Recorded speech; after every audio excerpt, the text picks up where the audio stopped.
Hey guys, Drew Pillow, the most targeted citizen. Hope you're having a good day. Has not been that well for me.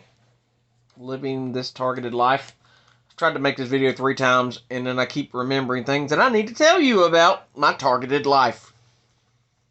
Star date, October 18th, 3:15 a.m. I don't know if that's the date or not. I think it's close. Um, Early Saturday morning, 3:30, alarm clock goes up. 3:15, alarm clock goes off. I think I recorded a video of the drone following me up the mountain. I get up there. I have a hunting app called OnX, ONX, OnX Maps, and what it does is it's an app for hunting. It shows you where you're at, shows you the property owners, whether it's state property, government property, hunting lands, public, private lands. It has depths like layers. It shows the weather. Has a topographical map. It has, it's very, very, it's changing the world of hunting because now people who never hunted before, it tells them where the secret spots are because public is not secret.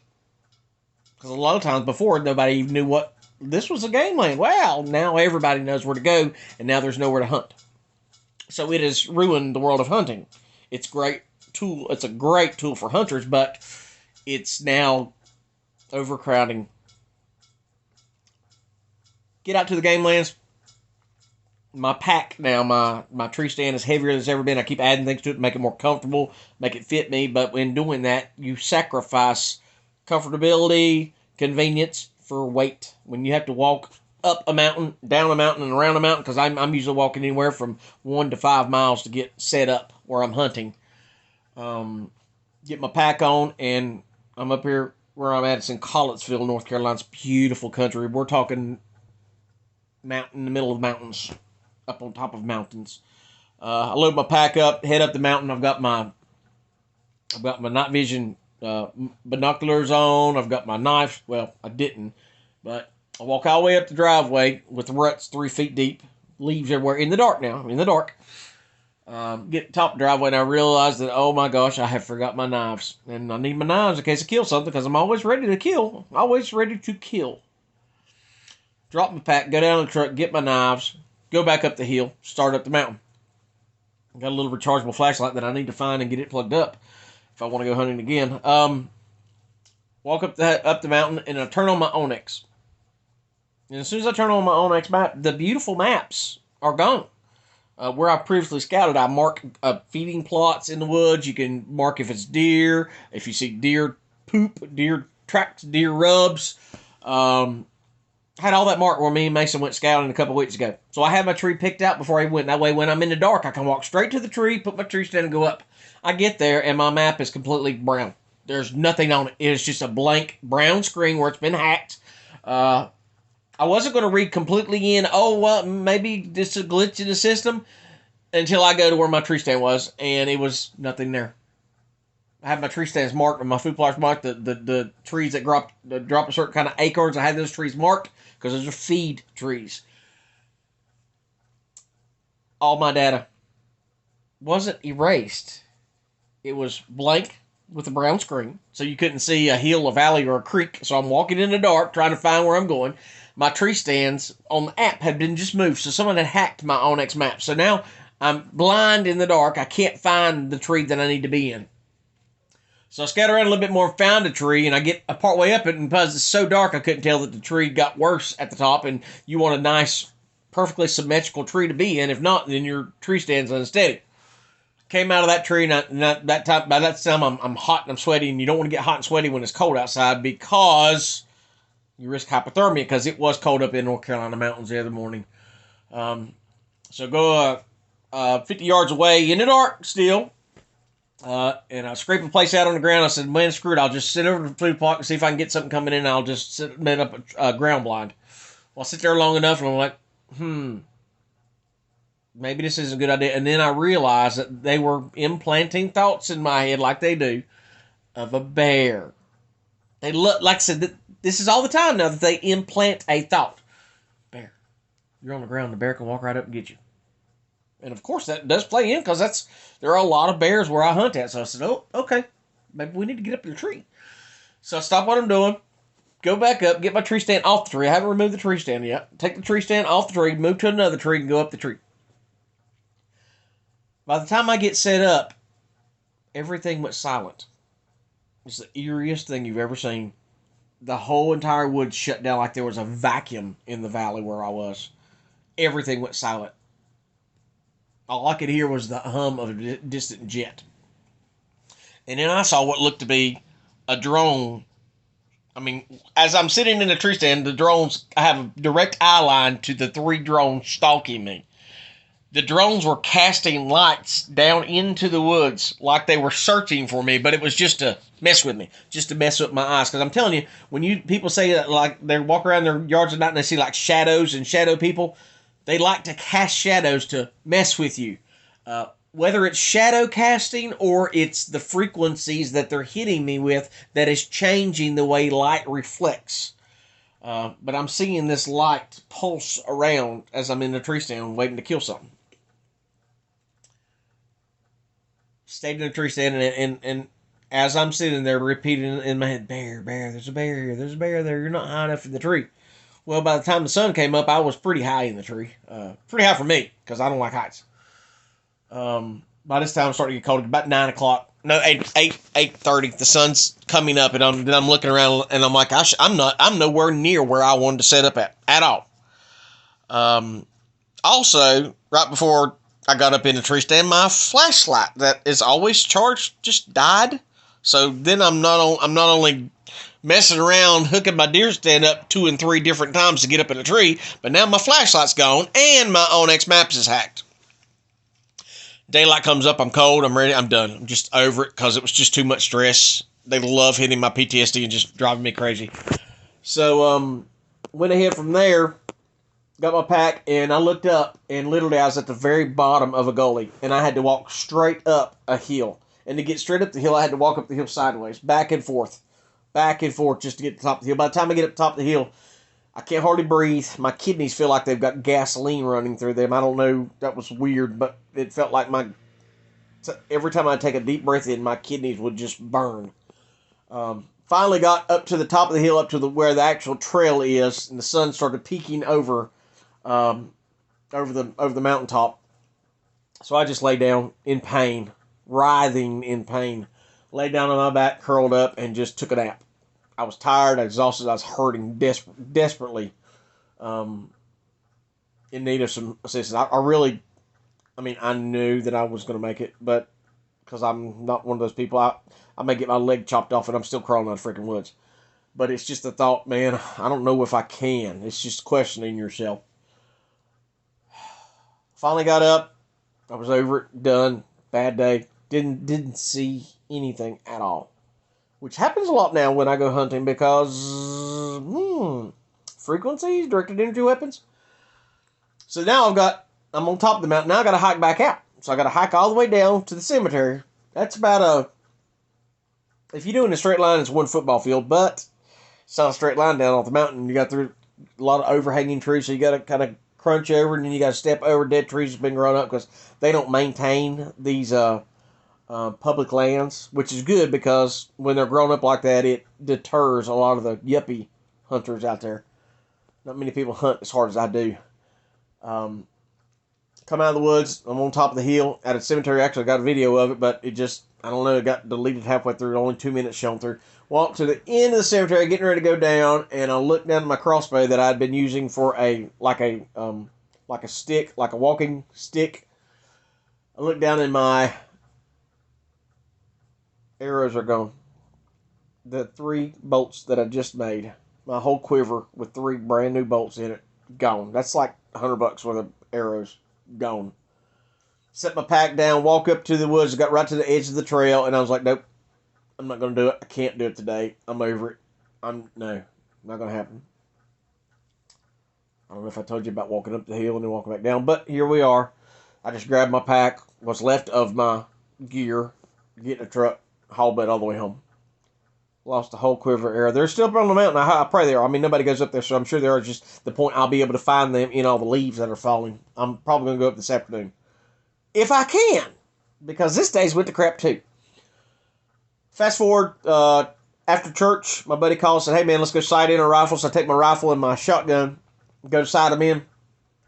Get out of there, and I start with my rifle because we're supposed to go hunting at the end of the week. Supposed to go out of town. I go to shoot. I don't even hit the paper 20 yards away, and I'm not even hitting the paper. My buddy's like, dude, can you not hit that? Do it again. Boom, 20 yards. Totally missed the paper again. He's like, what are you doing? I was like, dude, I said, I'm a dead shot, man. This doesn't make sense. We adjust the scope a little bit and get it ring back close. Boom. I hit it, but it's way off. I'm like, whoa, what in the world? This is not right again. He said, let's shoot it 100 yards. Go to 100 yards. I missed it by 4 feet. He said, this is wrong.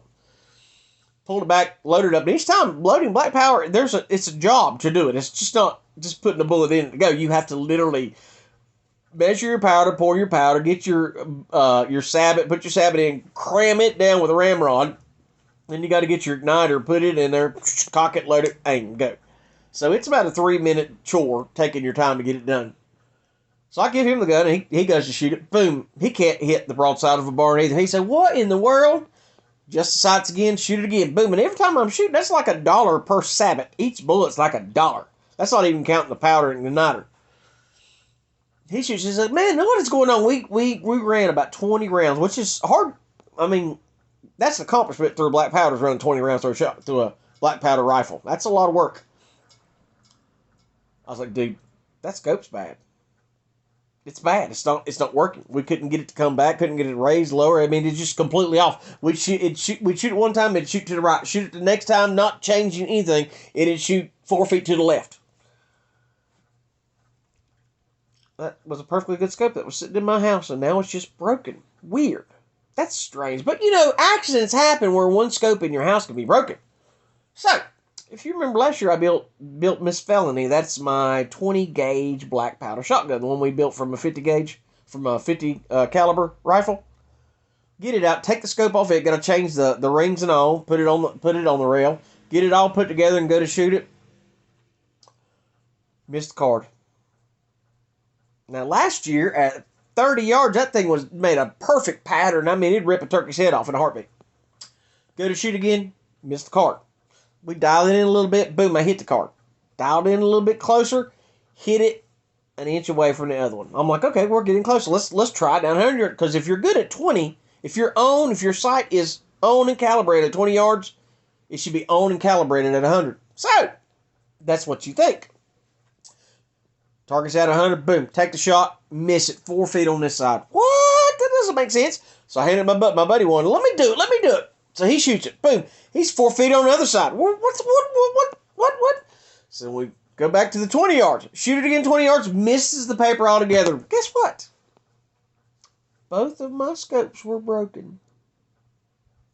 Both of these scopes worked last year, but now both scopes are broken. Isn't that weird? Wow, that would only happen to me, and it's like $200 for a decent scope to go on my gun. Now, I don't even have a scope now, so without a scope, it's no point me even going hunting at the end of the week because I can't shoot nothing without a scope. Fast forward to this morning. Let me get up, and I'll give you a little demonstration. Gobby, hey, buddy. Hey. I gotta get up, son. Let me put you down for a second. Come on, buddy. Hey, there you go, son. Daddy loves you. Here you go. Lay in my pillow. You good? All right, let me see which way this goes. Is that it? Okay, so fast forward to this morning. We're waiting for the new refrigerator. Remember, I'm getting a new refrigerator. Yes, finally, the buckets of ice I can get rid of and actually fix me something to my kitchen. First thing we see this morning, when the refrigerator comes, we unwrap it, and it's beat to pieces. Got a big dent right there. Got a big dent and scratch right there. I'm like, dude, what's up? I said, I don't mind this being dented up, but I said, you need to call and report it. That way you can get the landlord get a little money off. They call, they knock $50 off. Look at the big dent right here. Can you see that one? Look at that big dent. I don't know if it shows up or not, but we're dealing with that. Bring it in here, get it set up. Had to take all the doors off the house to get the refrigerator in. Finally get it in here, plug it up, and nothing happens. Brand new refrigerator. Nothing happens. Call the appliance place like, well, this doesn't work. Well, we can't get you a new one until Wednesday. This is a brand new refrigerator, and it doesn't work. Well, pull the back off and see if they hook the wires up. I said, what do you mean? See if they hook the wires up. They don't plug these, they don't test them before they leave the factory? Nope, they don't. So they had 2 plugs unplugged. We plugged them back in. Boom, it works. Magical. Life is great. Yay, finally I'll have a refrigerator and I'll be able to have my kitchen back so I can cook me some healthy meals. Guy loads up, put the doors back on the house. He goes on down the road. Within 3 minutes of Tina in here taking all my food, because now I've lost all my bread. I had a bunch of bread just to take up the empty space in my freezer. I try to save all I can. All the bread that I took out of the freezer because I had to take the food out of my refrigerator. I had to take the food out of my refrigerator and my freezer and put it in my deep freeze to keep it. Because we had 6 buckets of ice here with all our food in it. Tina starts loading the refrigerator back up. And we hear the office racket. I don't know if you can hear the racket it's making right now. After we get it working, start loading the refrigerator up. The fan falls off the back of the brand new refrigerator. Somehow this thing somebody has beat the housing to where the fan is. Is that weird? Brand new refrigerator. And now guess what? Tina had to go to work to get more ice to bring home because the brand new refrigerator is beaten to pieces like it's been vandalized. Targeted individual. You can't say you're targeted just because you got a bad refrigerator. That doesn't. Really? Bad refrigerator, 2 scopes. How many times you see my vehicles broken down? Everything I own destroyed. No targeting there. No. Why would the government tear up your stuff? When you're on a terrorist watch list, they want to destroy you. Joe Biden, Merrick Garland, his AG, have determined that middle-aged Christian white males are the greatest threat to America today. We are the greatest terroristic threat. I wasn't active. You think I bitched about law enforcement? Anybody else? I didn't like law enforcement, but I wasn't an activist until they started attacking my world, destroying everything I own. Everything I own is destroyed. So here we are, still have a new refrigerator. So it chewed up my day to day. That I can't go in my kitchen and cook because the refrigerator still doesn't work. But then it's going to eat up my day tomorrow waiting on them to bring the new refrigerator. I said, I'll go pick the refrigerator up myself and I want to bring it here and hook it up myself. Okay, that's great. Thanks. I did that just to make it fast. Then they call back, oh, I'm sorry. It's just not worth the liability. We just can't risk, you breaking the refrigerator when you haul it home.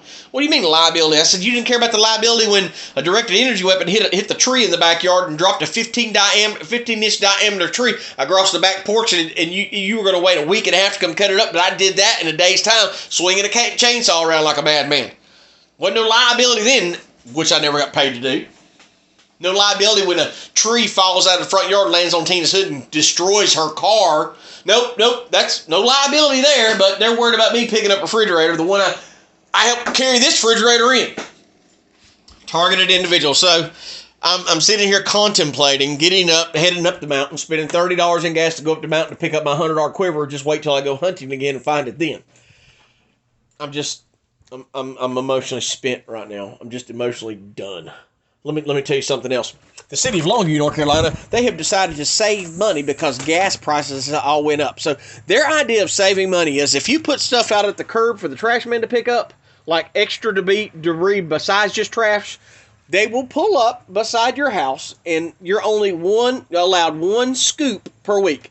So they could have picked all that trash up in a matter of 2.5, 3 minutes when they drop the claw. Take the claw and pick it up. They could have picked that up in 3 minutes, but instead what they're going to do to save money is they're going to come by for 4 to 5 weeks to pick up 1 scoop out of that while trash goes all down the neighborhood. That's them saving gas. So them couldn't do it at one time, but now they're going to do it 5 times to save gas. Now, the whole time they're saving gas and they're doing this to everybody. Now, my next door neighbor, guess what? They get every bit of their construction debris. Every bit of that debris they had out there. And they had a whole pile 10 times bigger than mine. They picked all his up at one time. But guess what? They had to do all that because gas is high. But you know what they did? The code Nazi, They go out and buy a brand new $70,000 Chevrolet truck and put the city of Longview on the side of it so he can ride around 1 or 2 days a week finding people to find. 5 days a week, that brand new truck sits in that goddamn parking lot up there at City Hall and doesn't even move. But they need to save money right here by coming 5 different times to pick up debris. That's common sense. I'm Stuart Pidlon, the most targeted citizen. Good luck. God bless. Pray for me, pray for my family, pray for your purpose. Always pray in Jesus' name. I love you. Jesus loves you. The trash from the refrigerator. And then I'll have another refrigerator tomorrow with more trash. So, more work for me. Yay!